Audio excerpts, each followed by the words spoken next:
đáng gì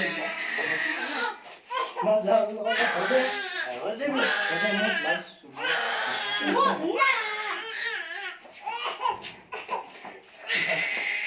mà lấy ra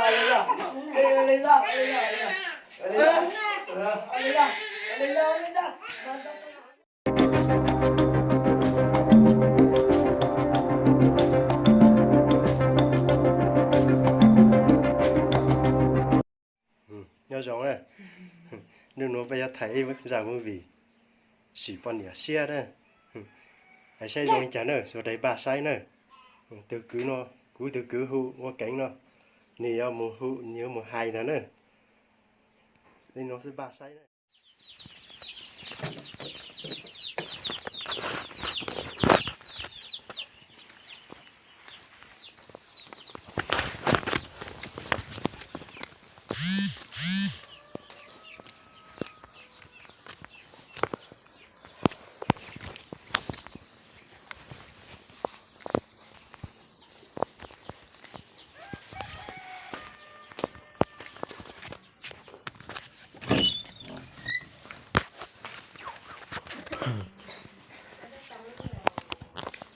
Tiền đi đi chào rồi à hai con ai kìa sao kinh tay hiểu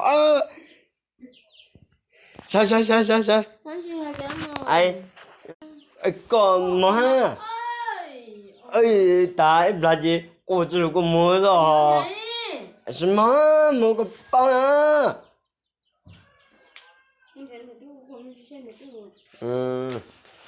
？tôi mua tôi sạchตัวrồi, thì xem một xem tôi xem bao cò món sao được chưa? Bữa được, nào thì con bán cho con sử nhóc thì con bán cho đấy, con nó tập tí, cái gì nữa?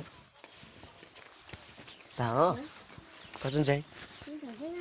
Mà cho con sẽ một cặp lắp và nhớ bị cái gì thẳng nó sẽ thẳng trong chân này bự nhớ chính bự hay khác hay có khác to đó mà mắng con nó muốn tao nó nào muốn tao nó cái chắc muốn tổ chức tụ thế mà má sẽ thẳng con trai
Poesia. Poesia.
sai biết sai rồi chả đó